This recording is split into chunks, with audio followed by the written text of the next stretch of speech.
Hypnosis, hypnotic trance, and hypnoid states involve a choice. You choose to be hypnotized. That's why you can hypnotize yourself. And that's why we have what is called a waking hypnosis. I'll explain it in a minute. Hypnosis involves empathizing with another person, a suggestible state of mind, people-pleasing, you want to please the hypnotist, and a kind of shared fantasy with role-playing. The role assigned to you is the hypnotized subject, and the role assigned to the hypnotist is the master of your mind. It is as if the hypnotist introject, the avatar of the hypnotist, a representation of the hypnotist in your mind, is entraining you by repeating mantras and words over and over and over again. The hypnotist implants in your mind a suggestion. This suggestion could be activated at any minute, even after the hypnotic session is over. This is known as posthypnotic suggestion. And now let's delve a bit deeper to all this and to how the narcissist leverages this hypnosis, hypnotic trance, hypnoid states, and entraining to get you into the shared fantasy, never to emerge. Happy almost New Year. In the video you're about to watch, I will tackle various aspects of trance and hypnosis or hypnoid states in the narcissist's shared fantasy. In other words, trance, hypnosis, altered states of consciousness, they are more common than you think in narcissistic abuse and in relationship with narcissists, especially within the shared fantasy, especially in the first few stages of the shared fantasy. And this is the topic of today's video. Are you being hypnotized? For example, by me. Probably yes. Otherwise, why would you be here? Okay, Shoshanim. The first thing to realize and to accept, because it's not easy, is that hypnoid states, hypnotic states, are choices. We know they're choices because you can hypnotize yourself. This is known as self-hypnosis. There's also something called waking hypnosis, which means you're fully awake, fully aware of the environment and of yourself, and you are still clinically and technically in a hypnotic state, subject to self-administered or other administered suggestions. So let us remove and clarify one myth, and that is the myth that hypnosis requires a hypnotist. Hypnosis requires someone else, another person, to hypnotize you. That is completely untrue. It's simply a choice. You choose the state of mind of being hypnotized. Hypnosis requires empathy. When you hypnotize, you adopt the mindset and the verbal cues, and you are responsive to the body language, microfacial expressions, and so on and so forth, of a hypnotist, or you are responsive to internal processes. In any case, you empathize. There's a form of resonance with another person or resonance with yourself. When you induce hypnosis in yourself, you actually stand aside. You're like outside yourself. You are the hypnotist and you are the subject of hypnosis. Empathy is a crucial element in hypnosis. Empathy involves what is known as a suggestible state of mind. Suggestion is simply a series of verbal or behavioral or environmental cues that induce an altered state of consciousness, a change in your consciousness. That is suggestion. Suggestion could be in the here and now, do this or don't do this, feel this or don't feel this. That's a suggestion in the here and now. But suggestion could be implanted in your mind to be activated later according to a cue. So there is a suggestible state of mind. in terms of object relations theories, it's as if when you're faced with a hypnotist or with yourself as a hypnotist, you create an introject of the hypnotizing party. You create an introject of the hypnotist. An introject is an internal object that represents the hypnotist in your mind. This internal object speaks to you, and because hypnosis involves a repetition of words ad nauseum, a repetition of sounds, it is actually a form of entraining. I mentioned that suggestions, the cues implanted in your mind, could be activated immediately, instantaneously, or could be activated later. This is known as posthypnotic suggestion. Now, let's go to our favorite character, the narcissist, and his or her shared fantasy. When you agree, when you make a choice to become a participant in the narcissist shared fantasy, and a choice it is a decision. Don't kid yourself. You're not an innocent victim who is, who has been lured or baited irresistibly into a shared fantasy. You enter the shared fantasy because there's something in it for you, because it caters to your psychological needs. You collude in the shared fantasy. You're an equal participant. It's a conspiracy. So when you enter the shared fantasy, what you've agreed to do is actually to outsource your reality testing. It's as if you say, from this moment onwards, it's the narcissist who decides what is real and what is not. And if the narcissist says that the fantasy is real, then so be it. It is real. And if the narcissist says that reality is not real, I fully concur. Reality is not real. You've outsourced this critical ego function to the narcissist, and the narcissist becomes your interface with reality. It's like a user interface on a smartphone. You see reality through the narcissist's eyes. You interpret it hermeneutically through the narcissist's narrative. You deform reality, you reframe reality so as to not conflict with a shared fantasy.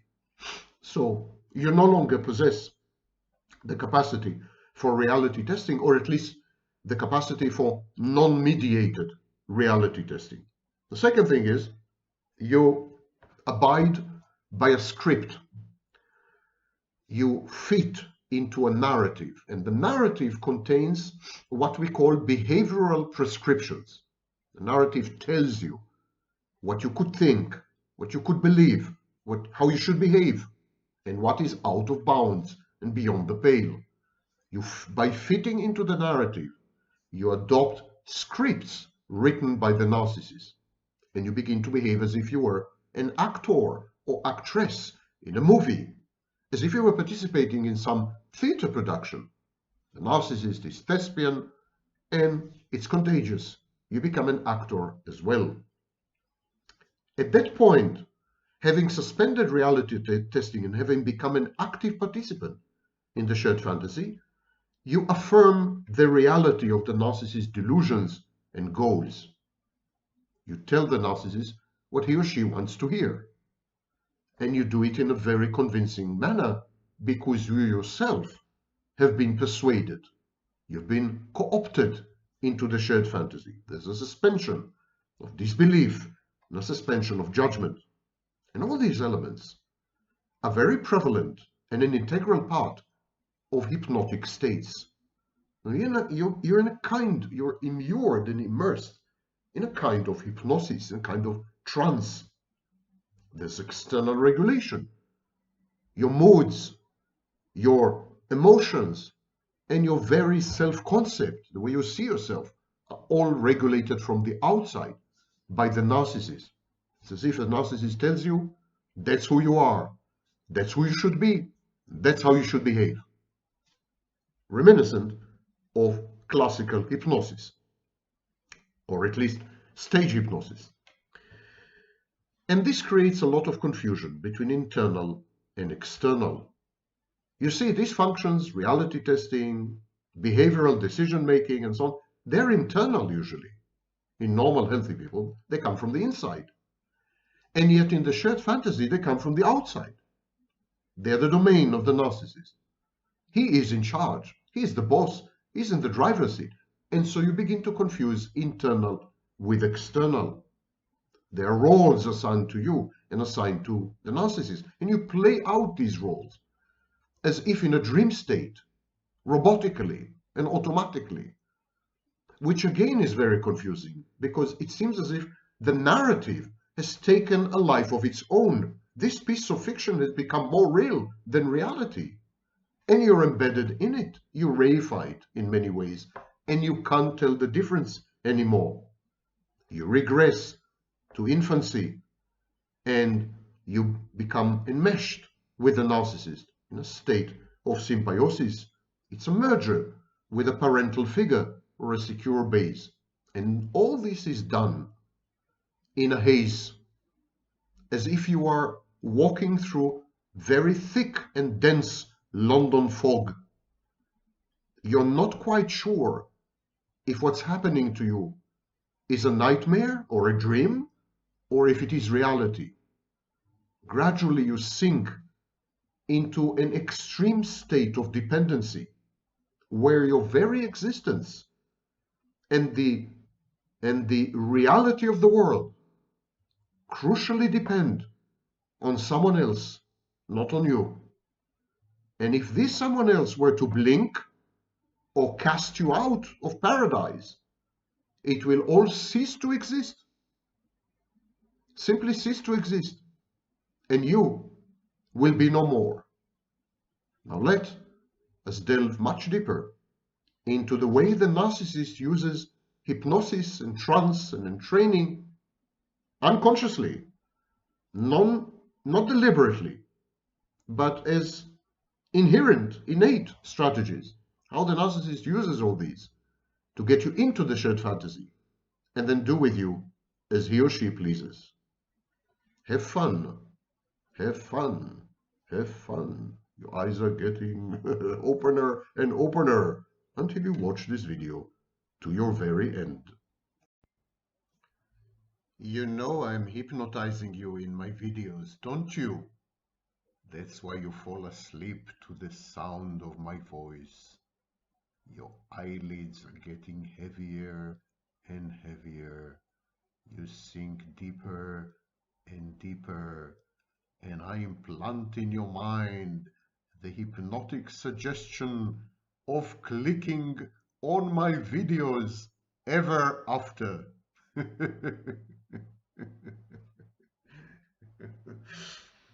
Many of you are sufficiently paranoid to believe all this and develop a conspiracy theory about the Vaknin videos and the hidden messages in them and hypnosis and whatnot.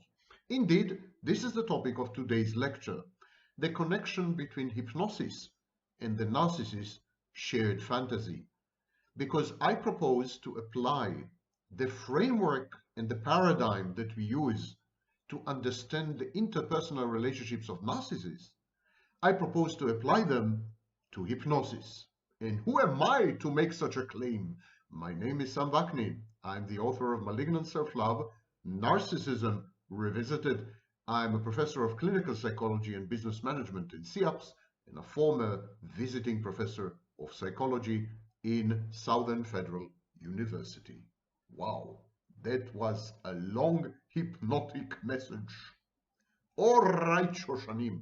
Hypnosis and dreaming are the two big remaining mysteries in psychology. We don't have a clue about them. We don't know anything about them. We don't know why. We don't know how. We don't know what for. And yet we keep speculating. And some of these speculations are of interest, and some of them have fallen by the wayside, starting with Mesmer in the 18th century, and then Charcot, and even Sigmund Freud himself.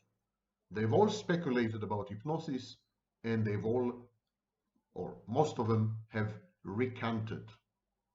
Okay, so this video, like everything Jewish, is divided in two parts. The first part, I'm going to discuss hypnosis in the framework of the shared fantasy, and the second part is definitions.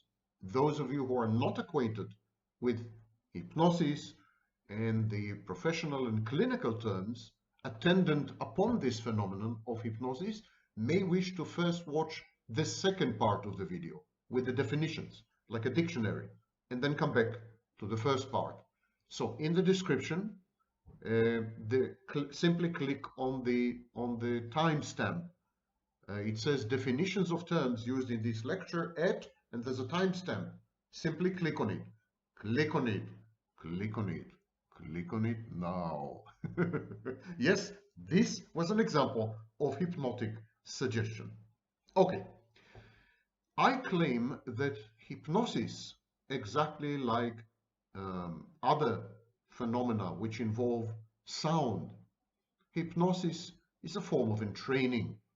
Now, to remind you, about 10 or 12 years ago, neuroscientists discovered that in musical bands, especially rock bands, brainwaves of the players synchronize, brainwaves of the musicians synchronize as they play along from the same note sheet. So it seems that music synchronizes the brainwaves of those who produce it and those who listen to it.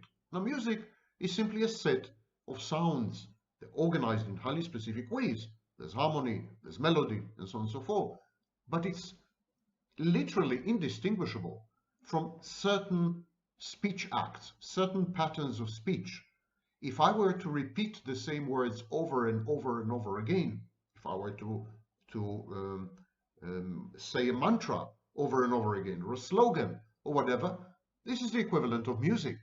And this is indeed the foundation of hip-hop and rap in music. So a repetition of the same sounds, whether they contain meaning or not, a repetition of sounds tends to synchronize the brainwaves of everyone around. And this is known as entraining. Now, as you remember, in my work, I propose that the narcissist uses verbal abuse, repetitive, recurrent phrases, in order to entrain the victim.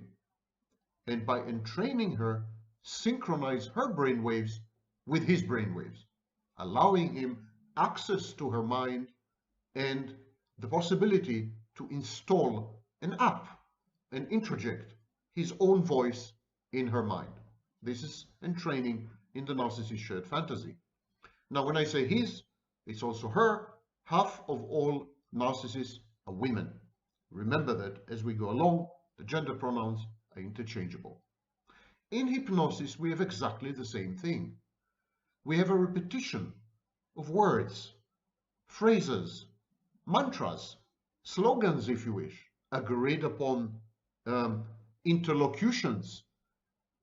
And this repetition in hypnosis, this leads to what is known as hypnotic and post-hypnotic suggestions. So it is a process of entraining. The hypnotist entrains the subject, allowing the hypnotist to install, however temporarily, an introject in the subject's mind.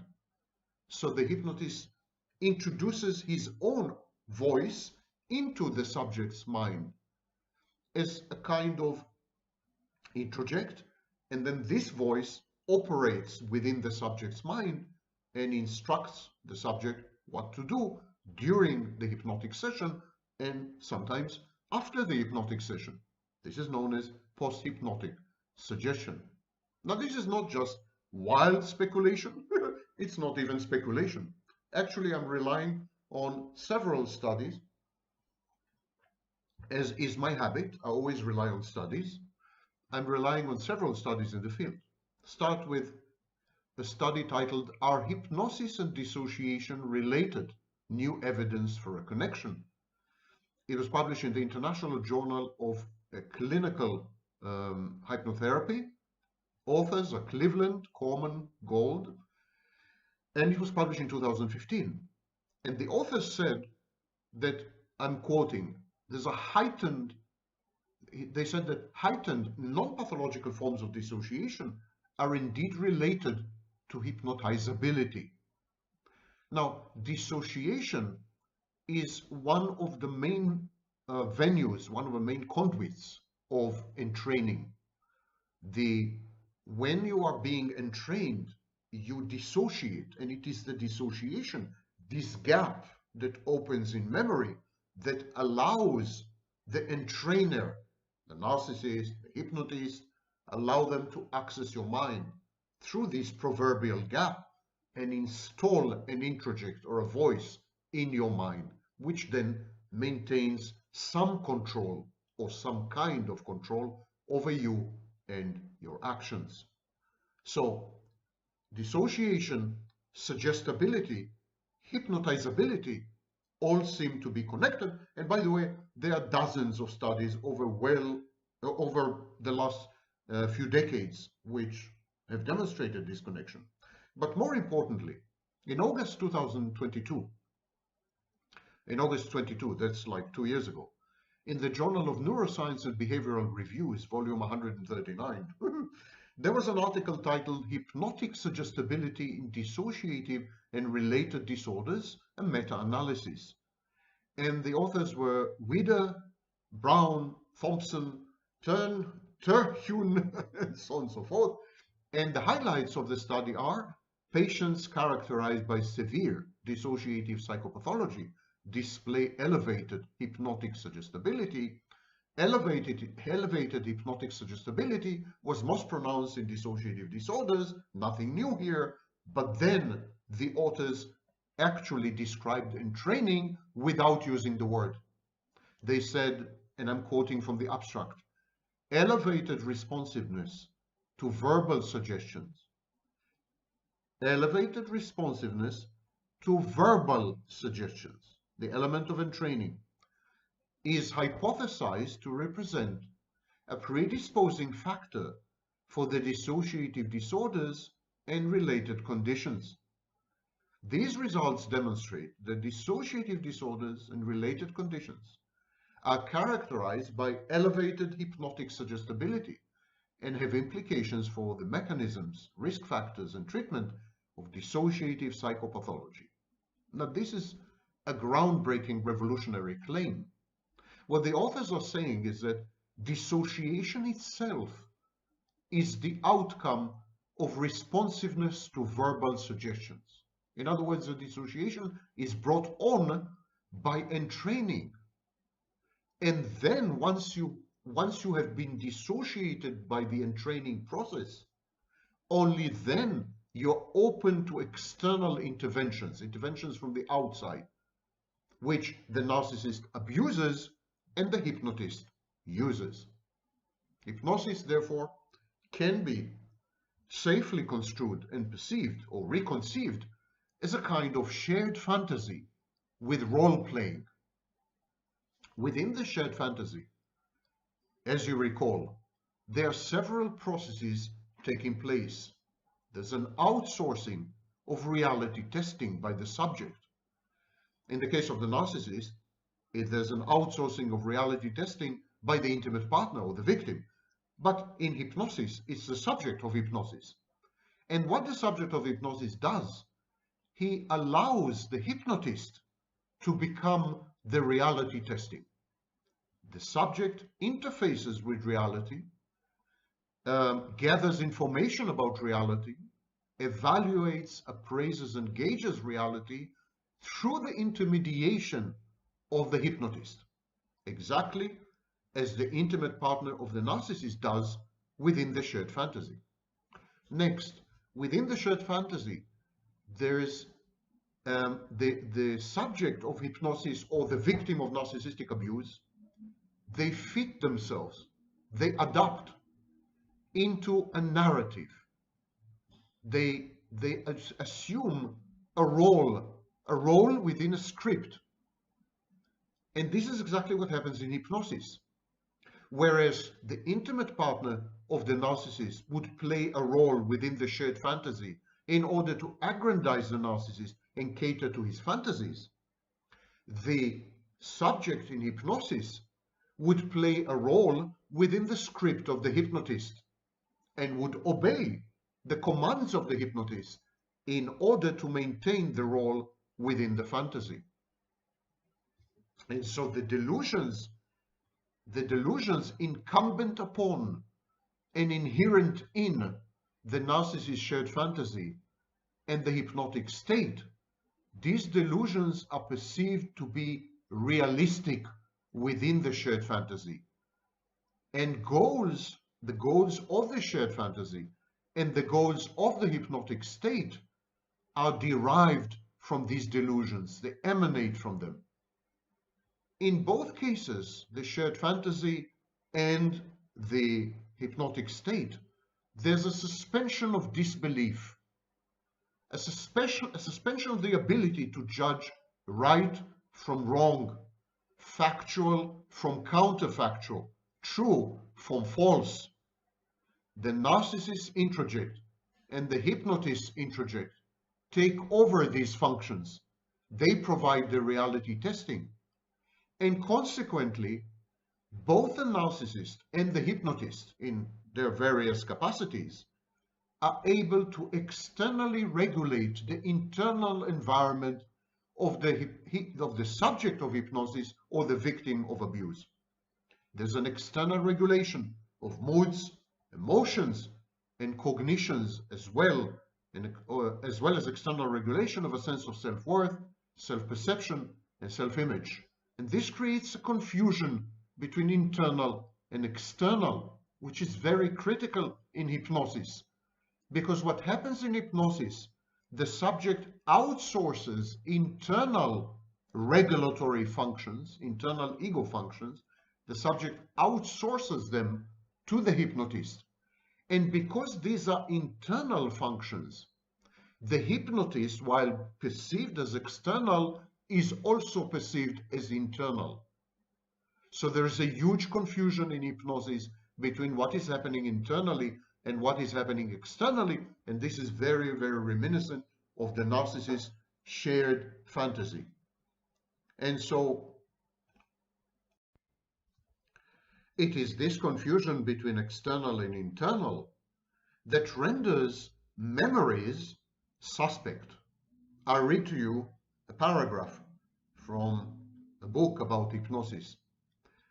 As for the memories produced under hypnosis, research has demonstrated that they are less accurate than memories produced by the same subjects without hypnosis.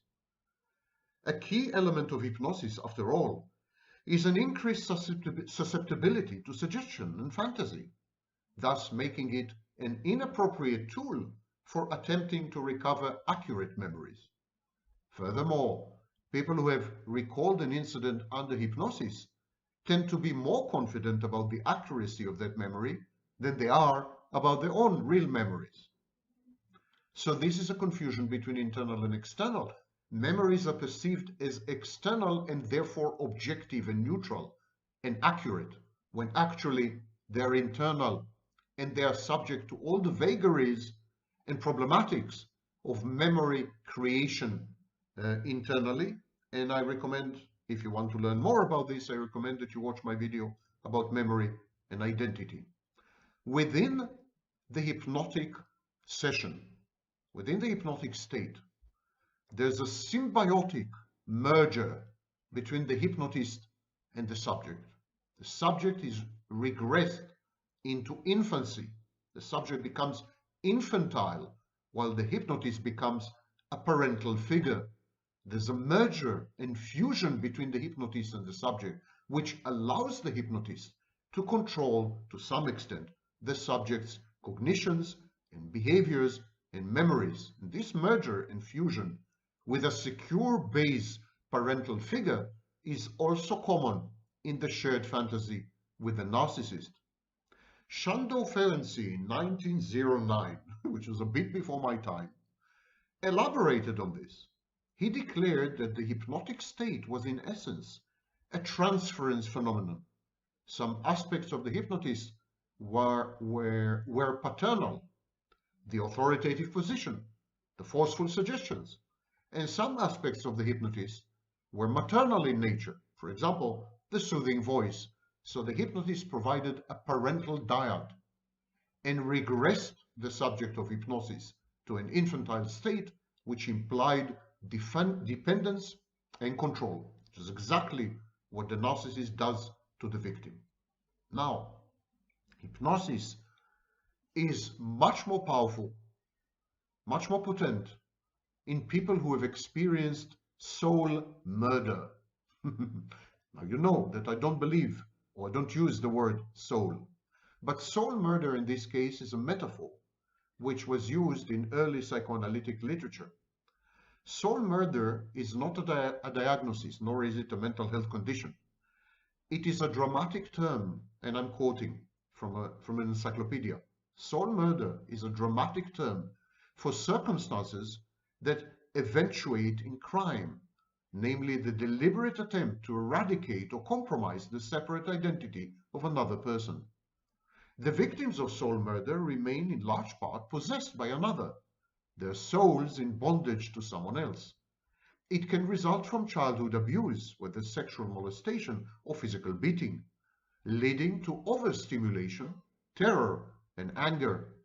It can also result from deprivation, especially in childhood, in the form of neglect or lack of emotional sustenance, leading to terrifying neediness, a sense of abandonment and rejection. Now, hypnosis is intimately linked to this, and there is a state known as autohypnosis. Autohypnosis is a set of defensive operations which lead to the alteration of consciousness in a strange state of mind in which one knows and does not know of a thing at the same time, said Freud in 1894. Leonard Schengold, described autohypnosis in detail in 1989. He said that autohypnosis comprises three subsidiary mechanisms.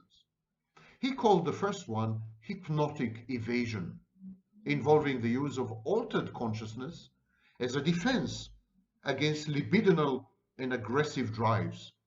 Actually, he based his work on Dix in 1965, on Fliess in 1935, etc. The idea was that there are drives inside us, they're very strong, they're very primitive, for example, the sex drive, and we hypnotize ourselves in order, and we change our consciousness in order to defend against these drives because they place us in danger. Similarly, we use hypnotic evasion, according to Schengold, to fend off traumatic memories, to somehow defend against the emergence of traumatic memories. The second mechanism in autohypnosis is hypnotic facilitation. It involves the use of altered consciousness to sanction the discharge of otherwise repudiated impulses. Exactly the opposite. Facilitation involves the discharge of urges and impulses, but in a way that would not risk the individual.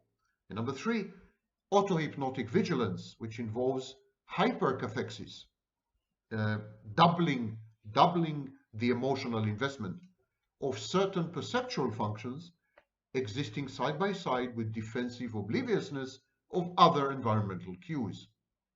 This is the closest one gets to dissociation.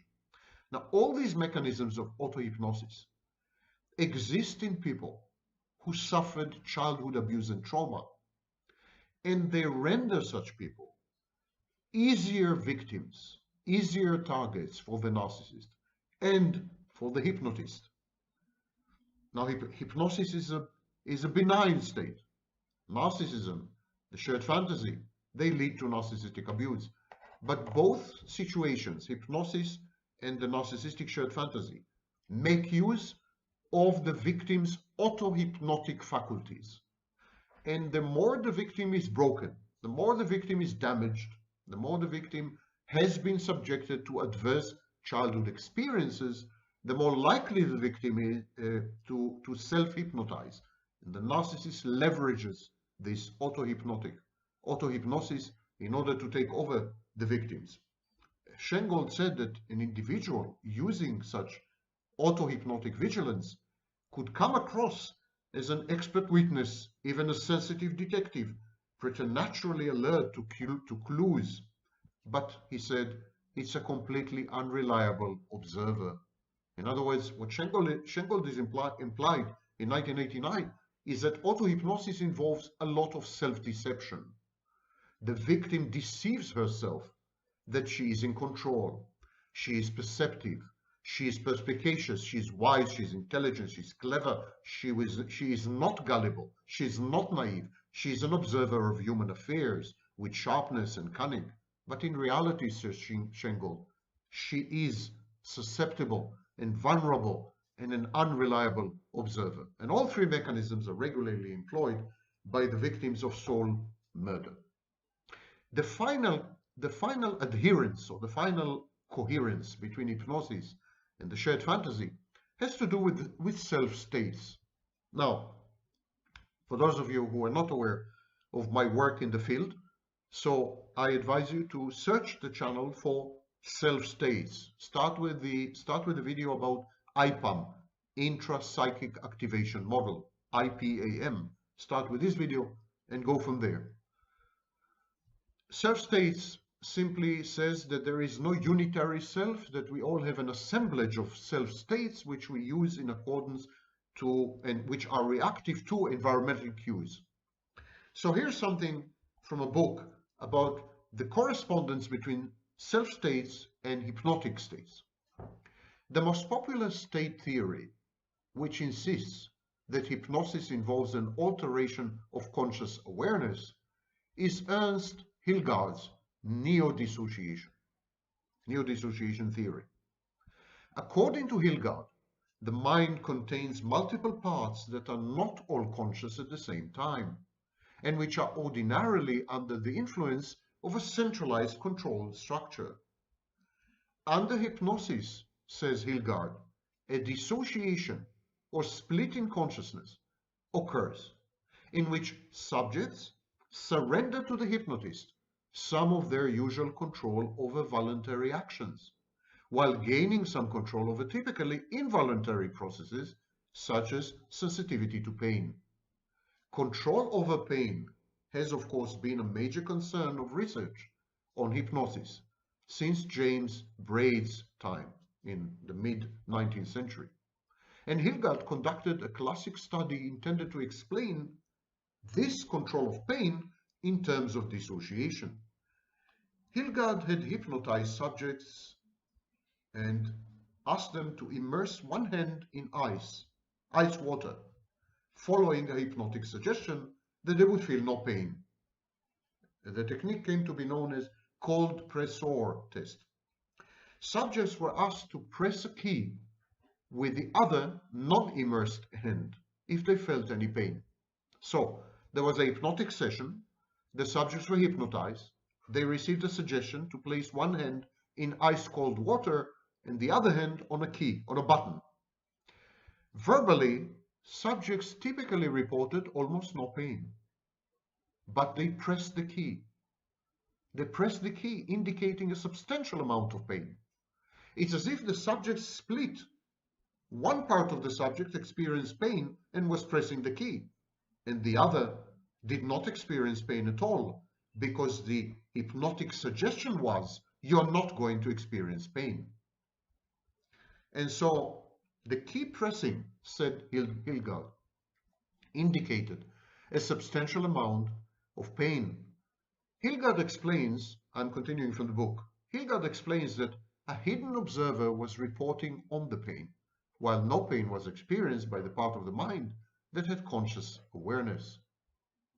Hilgard's explanation, however, has recently been widely eclipsed by a non-state view, variously called role theory, the cognitive behavioral view, or the socio-cognitive view, starting with Spanos in 1980. According to non-state advocates, the view of hypnosis as a dissociative state is simply unnecessary and potentially misleading. Role theory maintains that hypnotic phenomena can be explained in terms of compliance with social demands. That's the Narcissist shared fantasy. And so hypnosis can be explained in terms of acting in accordance with a special social role. The hypnotized person does behave differently from non-hypnotized people, but this is because he or she has agreed to act out an established role with certain expectations and certain rules. The hypnotized person does feel less in control and does become far more suggestible, but it happens voluntarily as part of a social ritual. Furthermore, there is no evidence of any changes in neuropsychological responses during hypnosis, unlike what is seen in actual altered states of consciousness, such as sleep or the effects of psychedelic drugs. Indeed, continues the book, in studies in which some people are hypnotized and given suggestions, while other non-hypnotized people are asked to do the same things, the same tasks. A typical finding is that motivated but non-hypnotized volunteers can duplicate most classic hypnotic effects, including such impressive outcomes as limb rigidity and pain insensitivity. Non-state theorists maintain that hypnotic behaviors and experiences represent no change in cognitive processes, but rather reflect the action of normal cognitive processes under special social circumstances. In 1997, Kirsch and Lin suggested that subjects in hypnotic situations have a generalized expectation of reaction. We could call it a belief or a faith. And they adopt this belief that if they were to follow the instruction of the hypnotist and produce behaviors that are experienced as involuntary, they're going to be rewarded somehow. One consequence of this is subjects attribute hypnotic reactions to external causes, to the hypnotist. They experience hypnotic reactions as involuntary. That is the confusion between internal and external that I mentioned earlier, and it is also experienced massively by victims of narcissistic abuse embedded in shared fantasies. You're beginning to see the close proximity and close correspondence between hypnosis and the shared fantasy. One could even venture to say that the shared fantasy, the narcissistic shared fantasy, is nothing but a hypnotic state. According to Lin's theory, to Kirsch and Lin's theory, hypnotic reactions are triggered by the same mechanisms as voluntary reactions. And the difference lies in the way that the behaviors are experienced subjectively. But how does a hypnotist bring a participant into a state of hypnosis? Normally, there are four parts, and they're described in a study in 1994 published by the National Research Council. But I would like to focus on one or two elements of this, because this lecture is not about hypnosis per se, but about the connection between hypnosis and the narcissist shared fantasy. So I would like to focus on what is known as the cold control theory of hypnosis. According to this theory, there is a distinction between control and consciousness. The theory was first promulgated by Rosenthal. He created a theory known as higher order thinking theory, or hot theory. According to Rosenthal, we are aware of mental states because we think about them. We are aware of mental states by having thoughts about those mental states. In other words, we are not directly aware of mental states, but we're aware of thinking about these mental states. A thought about being in a mental state is what is known as a second order thought, because it is a mental state about a mental state. For example, I see that the cat is being black. There are also third order thoughts. So we have first order thoughts, we have second order thoughts, and we have third order thoughts. And third order thoughts is when we become aware of having a second order thought. So for example, I'm aware that the cat that I'm seeing is black. 1, 2, 3. So the cold control theory of hypnosis states, and now I'm quoting, that a successful response to hypnotic suggestions can be achieved by forming an intention to perform the required cognitive action or activity without training HOTS on the intent of that action that would normally accompany the thoughtful execution of the action. In other words, there's a suspension of the control in hypnosis. Hildgaard's neo-dissociation theory of hypnosis is a classical state theory. He suggests that hypnotic phenomena are generated by dissociation within high-level control systems. Essentially, hypnotic induction is said to divide the functioning of the executive control system, ECS, into different flows. Part of the ECS functions normally, but is unable to present itself in conscious consciousness because of the presence of an amnesic barrier. Hypnotic suggestions affect the dissociated part of the ECS, of the executive control system, and the subject is aware of the results of the proposals, but is not aware of the process by which they were created. This is as close as you get to narcissism, because narcissists are aware of their actions, but they are not aware of the motivations for their actions. They are aware of what they are doing, they are aware of the consequences of what they're doing, but they are not aware of why they are doing it. You could say that narcissists are in a constant hypnotic state. You could say that the executive control system of the narcissist is dissociated, is broken. There is a part that is never accessible to consciousness. The sorry, whenever I speak about narcissists, I have this reflex, gag reflex. The socio-cognitive theory of hypnosis, I'm continuing to quote, holds that the experience of lack of ease in hypnosis results from participants' motivated tendencies to interpret hypnotic suggestions in such a way that they do not require planning and active effort. In other words, the experience of ease stems from an error of attribution.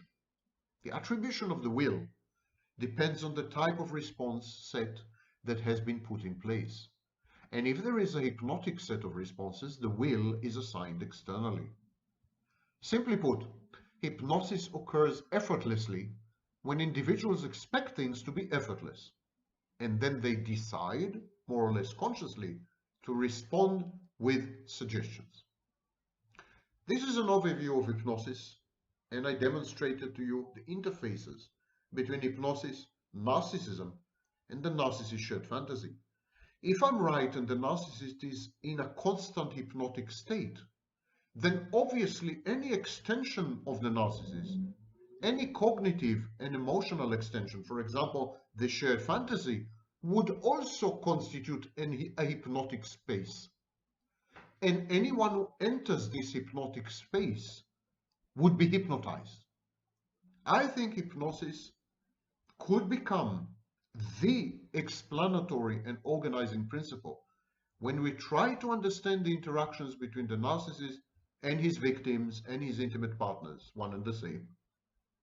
Now, as I promised, the dictionary part, I'm going to use the American Psychological Association definitions. Listen well. Hypnosis, the procedure or the state induced by that procedure in which suggestion is used to restart.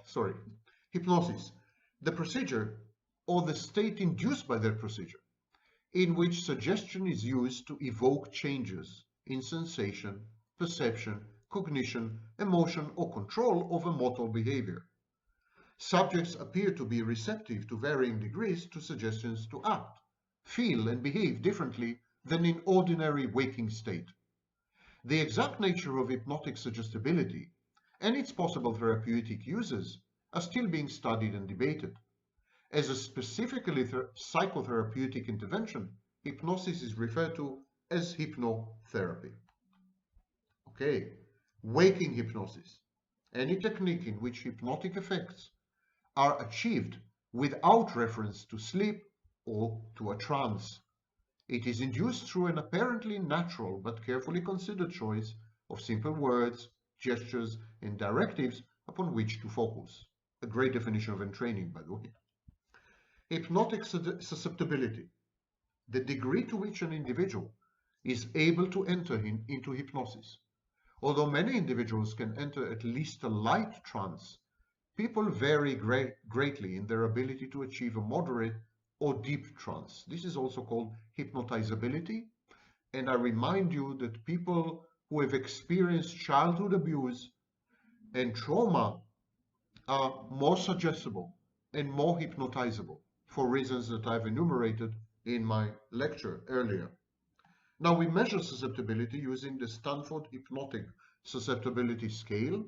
It's a standardized 12-item scale used to measure hypnotic susceptibility by means of the participants' responses to various suggested actions, such as fall forward. The subject is asked to perform certain actions like fall forward, close the eyes, lower an outstretched arm, and so on. It was developed at Stanford University by Ernst Hilgard, the aforementioned. Posthypnotic suggestion. A suggestion made to a person during hypnosis that they act out after the hypnotic trance. The suggested act may be carried out in response to a prearranged cue, and the person may not know why they're performing the action. Heterohypnosis is a state of hypnosis induced in one person by another person, and it is distinct from self-hypnosis, which is the process of putting oneself into a trance or trance-like state, typically through autosuggestion. This is called autohypnosis, as I mentioned. Autohypnosis is sometimes perceived as an altered state of consciousness, a state of psychological functioning that is significantly different from that which is experienced in ordinary states of consciousness. Reports of the experience of altered states of consciousness are highly subjective, but the phenomenon is susceptible to some degree of empirical study.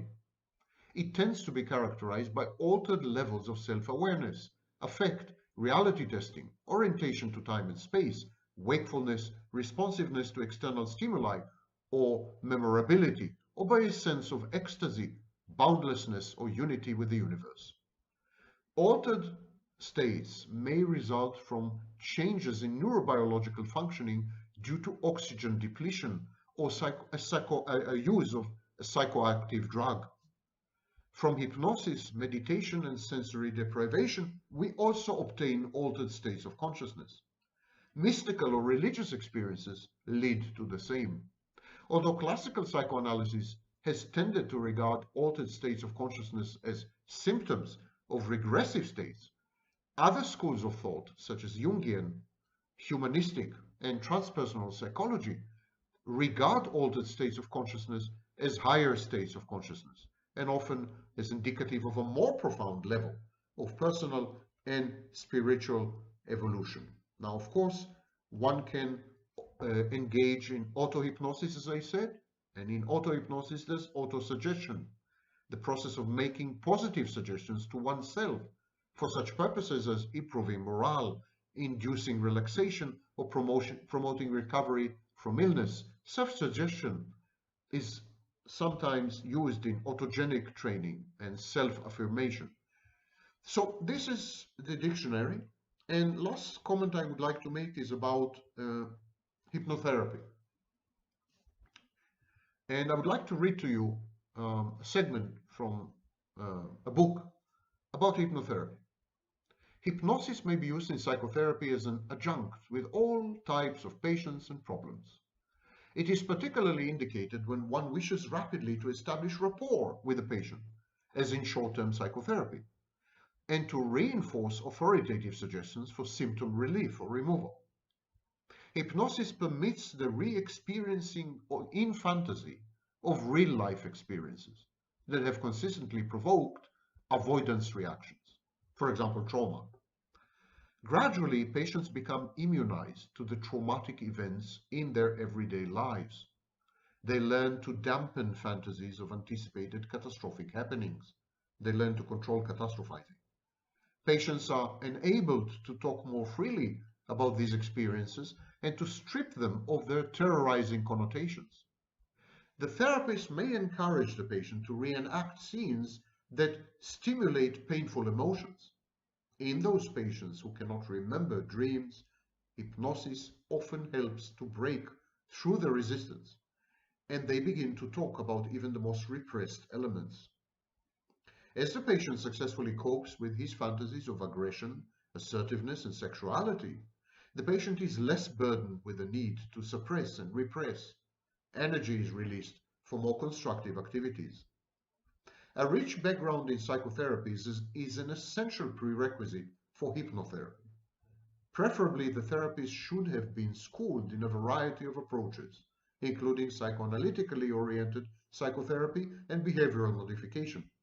So anyone, any coach online, any self-styled expert who uses hypnotherapy without being a licensed therapist is committing actually a crime. That's a crime. Okay, psychotherapy is essentially a learning process in which maladaptive patterns are gradually replaced by those that promote an effective and realistic adjustment. Sometimes the mere induction of a trance will bring out the fundamental problems and defenses of the patient. The patient's reactions to the hypnotic situation, the induction process, the suggestions made, the patient's reactions to the therapist or the hypnotist are more important than beneficial responses to therapeutic suggestions. Hypnosis is a fluctuating state, the adumbrations of which vary rapidly with shifts in the individual's physiological and psychological status. The situation under which hypnosis is induced and the motivations of the patient fashion the data under investigation. On the other hand, it may be possible through the use of hypnosis to study such processes as dreams, defense mechanisms, emotions, and psychopathological phenomena. And I refer you to studies by Wahlberg, especially in 1948. Thank you for listening. And now, snap out of it. 1, 2, 3. I've implanted a hypnotic suggestion in your mind, post-hypnosis. You're going to do very bizarre things having watched this video. Don't be alarmed or surprised. I'm in full control.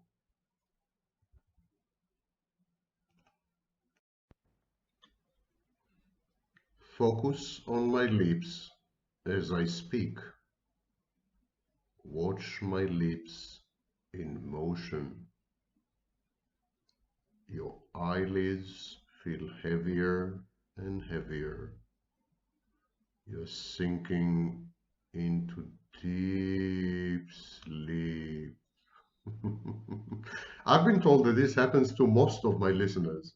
They fall asleep to the sound of my voice. Unbeknownst to them, I'm hypnotizing them. And I'm hypnotizing them for nefarious purposes, of course. Don't take me seriously. At least, not at the beginning. Now, today's topic is hypnosis. Can we use hypnosis to cure all kinds of conditions, physical and mental? And more importantly, what is hypnosis? How is it connected to empathy? And can narcissists be hypnotized? Do narcissists hypnotize you? Stay awake and listen.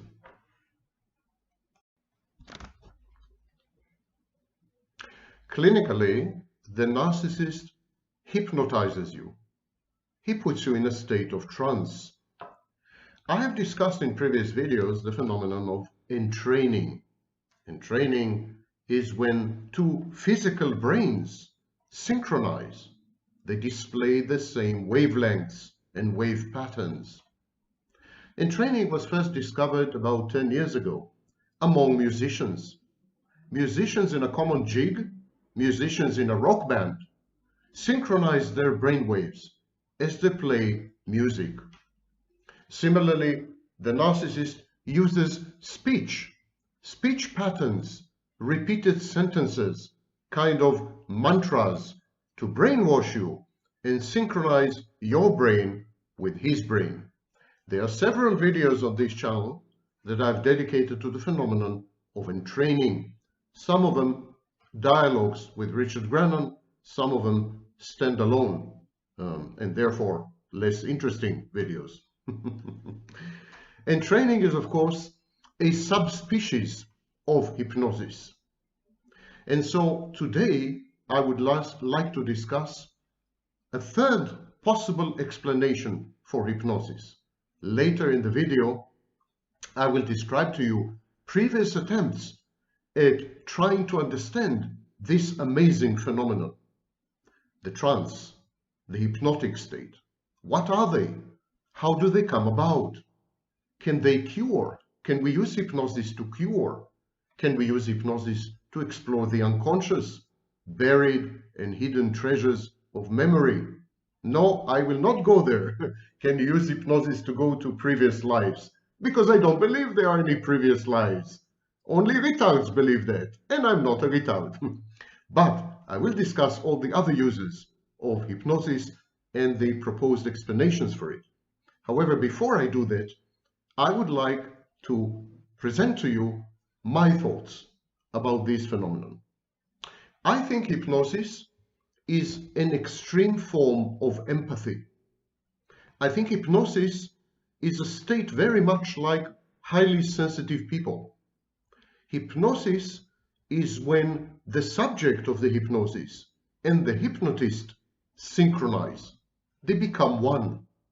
And the subject of the hypnosis, the person being hypnotized, seems to be obeying the demands and dictates and commands of the hypnotist. But actually, I don't think there's a question of obeying here. There's no question of obeisance. There's no question of dominant and submissive. There's no question of hierarchy. I think what happens is the two minds synchronize. The subject of the hypnosis perceives the hypnotist as an extension of himself or herself. They become one. They merge and fuse in the most profound sense. Via heightened empathy, the subject to hypnosis actually empathizes with the hypnotist, seeks to please the hypnotist, adopts the hypnotist's preferences and desires and wishes as his or her own. The subject and the hypnotist become one for all practical purposes. And so the subject of the hypnosis becomes an extension of the hypnotist. He follows the hypnotist's commands, instructions, wishes. He even imitates and emulates physical conditions. For example, the hypnotist can put a cold object on the subject's skin and tell him that it's very hot, and then the subject will develop a burn, a physical burn. Subjects could become inordinately rigid. They can control autonomous functions like heartbeat. This is the power of hypnosis. It's a mind meld. They create a hive mind, the hypnotist and the subject of hypnosis. And in this sense, I don't believe that hypnosis is unidirectional. I don't believe that it goes only from the hypnotist to the hypnotized. I don't think there's a transfer of some mysterious energy or some mysterious quality, for example, like the one between me and Minnie. I believe that hypnosis is a reciprocal state. The hypnotist focuses on specific cognitions and specific emotions, and then shares them with the subject of hypnosis verbally. But in a way, both of them are hypnotized. Both of them are subject to suggestion. So this is my theory of hypnosis. It's a heightened state of empathy, a heightened state of empathy leading to a mind meld, to a merging of the minds, to fusion, and therefore becoming, at least temporarily, a single cognitive emotional entity, if not organism. But these are not the accepted theories about hypnosis. In order to survey the literature and go there, we need to start with the origins of hypnosis. My name is Sam Vaknin. I'm the author of Malignant Self-Love, Narcissism Revisited, and a professor of psychology. Up until the end of the 19th century, hypnosis was regarded as a parlor trick, something magicians do on stage. the basis of mind-boggling shows when volunteers seem to enter a special state of mind, a trance, and in this trance start to behave in bizarre or embarrassing or comic ways. Sigmund Freud himself, traveled all the way to Paris and actually spent 3 years there studying under hypnotists, such as Charcot and others. Hypnosis was a big thing in the psychology of the late 19th century. People like Mesmer, Charcot, and others used hypnosis to unveil the mysteries of the unconscious, to somehow reach unreachable or inaccessible patients, to ameliorate and mitigate states of anxiety, depression, and psychosis. And of course, they did all this with a flair for the spectacular and the ostentatious. And so hypnosis started as a stage show. It started as a form of circus performance. You go to a holiday resort and people go on stage and then obediently follow orders, and they start to act as a baby, or they become super rigid, poised onto chairs, or they display burns when they shouldn't have, or they do crazy things. And so, how to explain this? There is a recent rise in interest, a recent rise in interest in hypnosis, psychedelics, and alternative means of treating mental illness. And the reason is, of course, because we have failed. Psychiatry and psychology are failed disciplines. We do not provide the appropriate support and healing to those in need. I will deal with this in another video where I will discuss the P factor, the newest theory about mental illness. But take it for granted at this stage, or take it from me, that psychology and psychiatry are in a bad state. So the profession is very interested in alternatives. Psychedelics is one direction, and hypnosis is another. Hypnosis clearly has some medical value. For example, recently, there have been amazing results with irritable bowel syndrome and the use of hypnosis. In various medical settings, hypnosis helps. It helps people to stop smoking, to lose weight, to give birth without pain-killing drugs, and so on and so forth. And yet, we don't have a clue how hypnosis works. My suggested theory or hypothesis that hypnosis is a form of entraining, a form of synchronizing of brains, a form of heightened empathy is number 3. It's a third theory.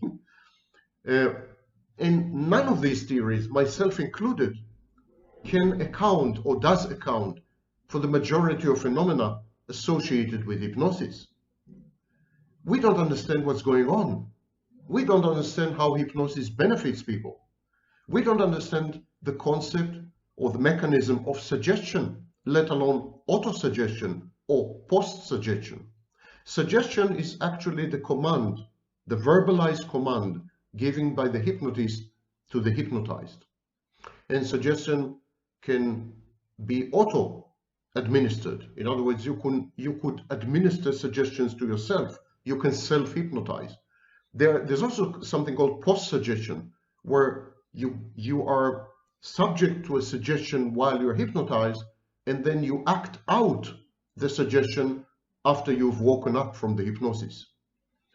No one knows how these things work. We do know, however, that narcissists and psychopaths are less amenable to hypnosis. They are less suggestible. And so this seems to indicate some affinity or some correlation between empathy or empathic skills and hypnosis.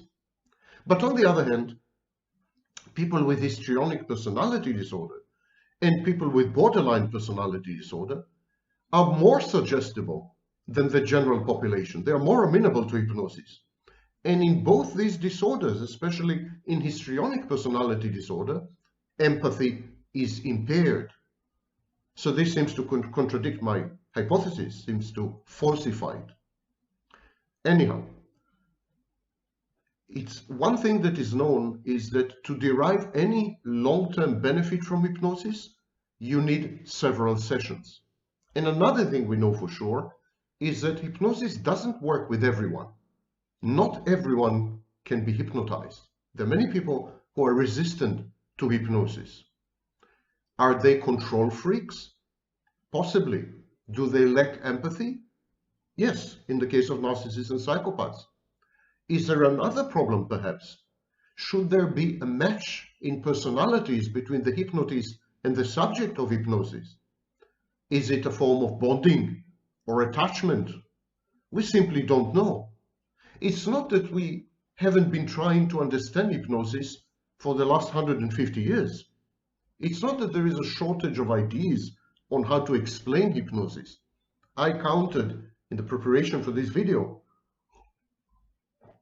Minnie and I counted at least 30 different, that's 30 different theories of hypnosis.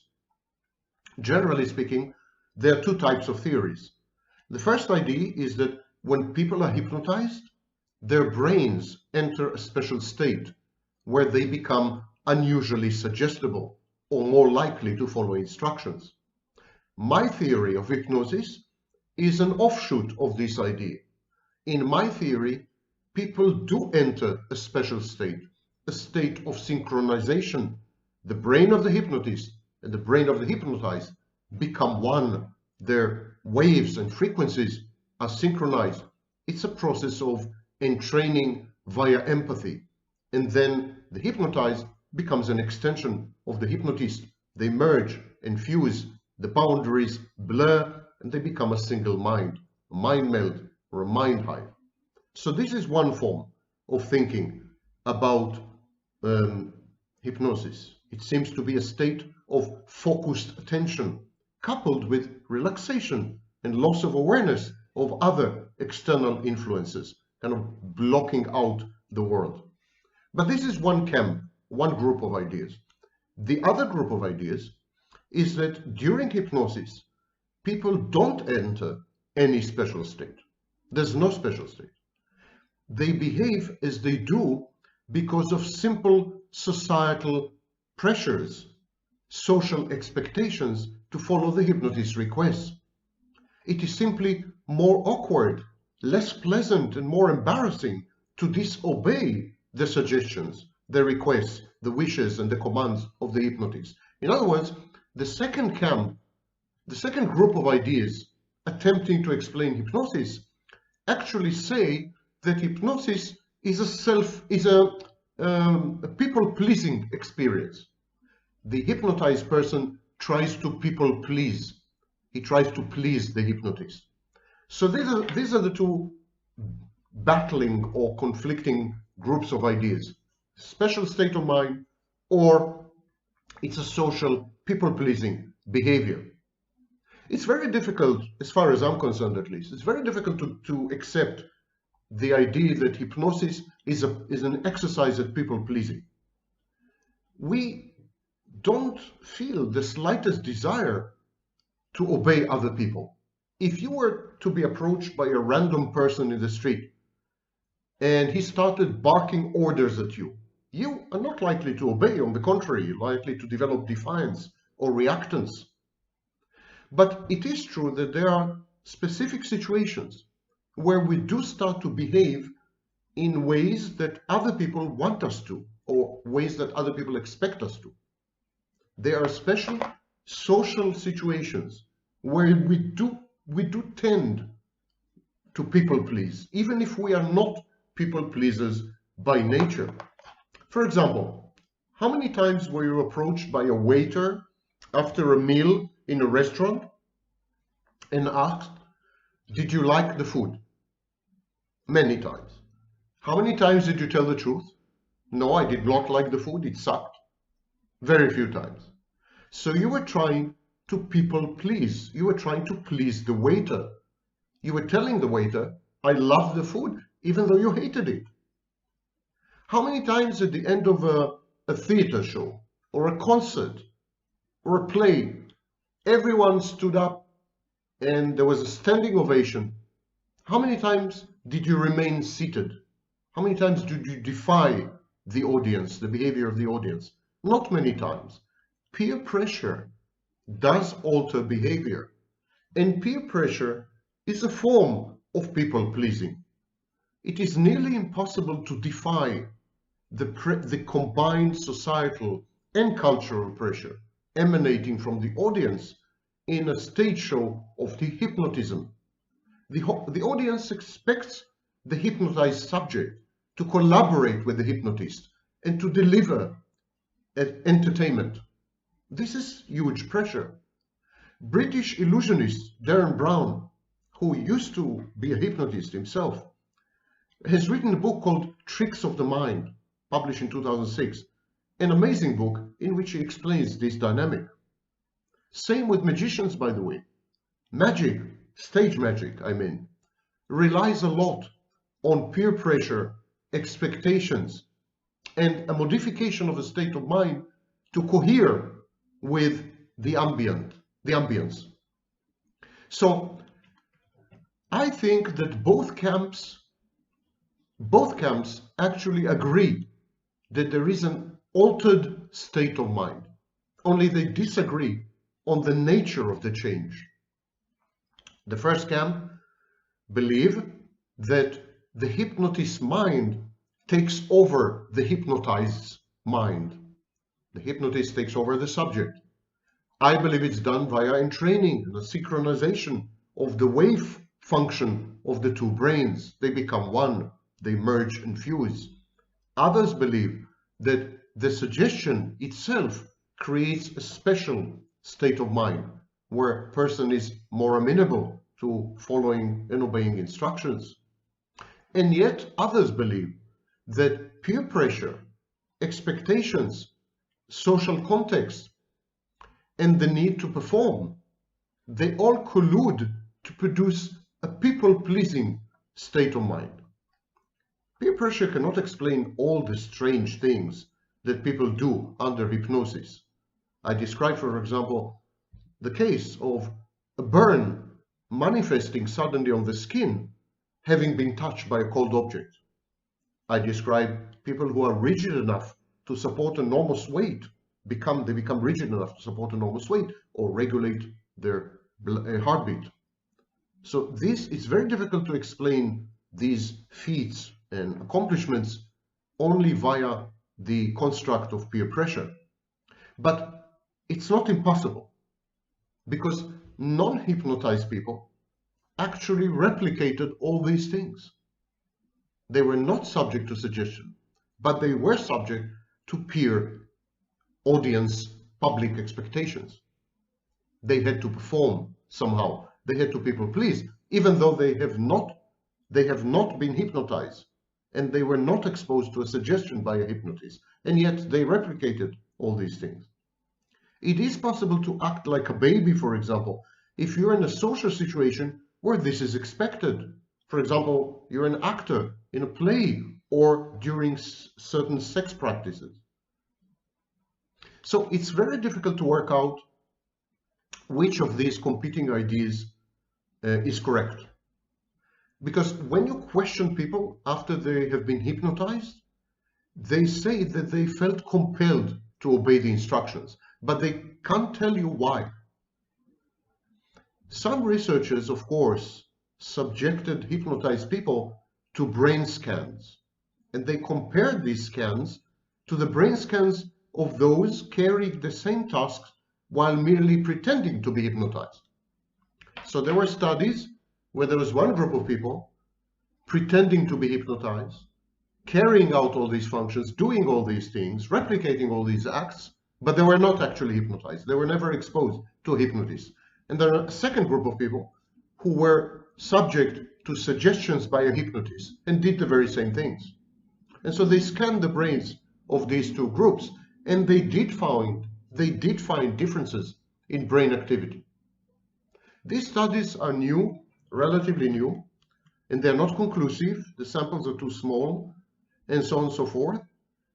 And there's also a bigger problem.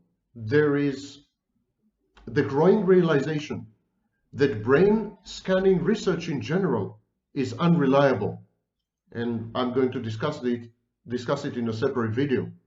Brain scanning, MRIs, fMRI, is falling out of favor. So how can we investigate hypnosis? If you can't use brain scans, if you can't ask the hypnotized person directly, if hypnotists themselves don't know what they're doing and can't explain how they hypnotize, if the theories are unfalsifiable, non-verifiable, if there are no replicable experiments, is this a science? How can we ever say anything meaningful about hypnosis? And on the other hand, can we deny the existence of hypnosis? Over the last 150 years, there have been millions of documented cases in support of the contention that hypnosis is unusual behavior and an unusual state of mind. What is it? We are not sure, but we are sure that it is.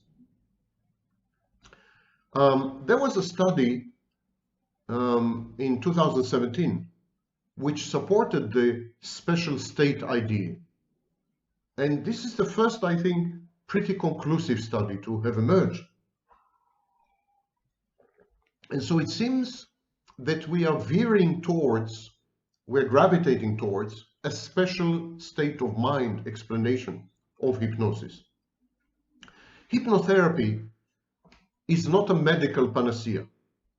Only a small fraction of people, perhaps 10%, are highly hypnotizable.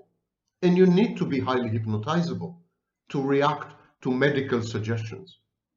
Similarly, hypnosis or hypnotherapy did not prove to be very useful in the treatment of numerous mental health conditions, and that includes anxiety and depression, where hypnosis is the most efficacious, and still not very efficacious.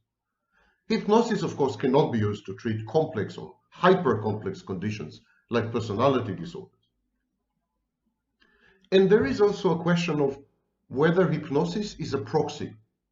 Take, for example, irritable bowel syndrome. We know that there is a strong connection between IBS and stress. We also know that in a state of hypnosis, there is a relaxation of the stress. It's a little like meditation. All these are allied conditions. They're all somehow interconnected. Entraining, trance, meditation, hypnosis, they all have something in common, a factor in common, which we should find one day. Maybe we will call it the H factor. So, hypnosis reduces stress. Perhaps in the treatment of irritable bowel syndrome, it's not the hypnosis that is helpful. It's the reduction in stress that is a prerequisite for hypnosis, the relaxation that accompanies hypnosis. Hypnotherapy is a much neglected area, and medical doctors, psychiatrists, and psychologists even prefer mindfulness, relaxation techniques such as meditation or yoga to hypnotherapy or listening to relaxation tapes. There is an aversion to hypnotherapy because there is a relinquishing of control to an outside agent. Hypnosis sounds a little sinister, a little wrong. Same with psychedelics. Psychedelics trigger in us the association of drugs. And so like psychedelics strike us as illegal somehow or dark. But both hypnotherapy and psychedelics are at the frontiers of treating mental illness. And they should be treated with respect, investigated thoroughly, and put to use. Now, I hope I haven't hypnotized you with this lecture, but let me tell you something. You never know.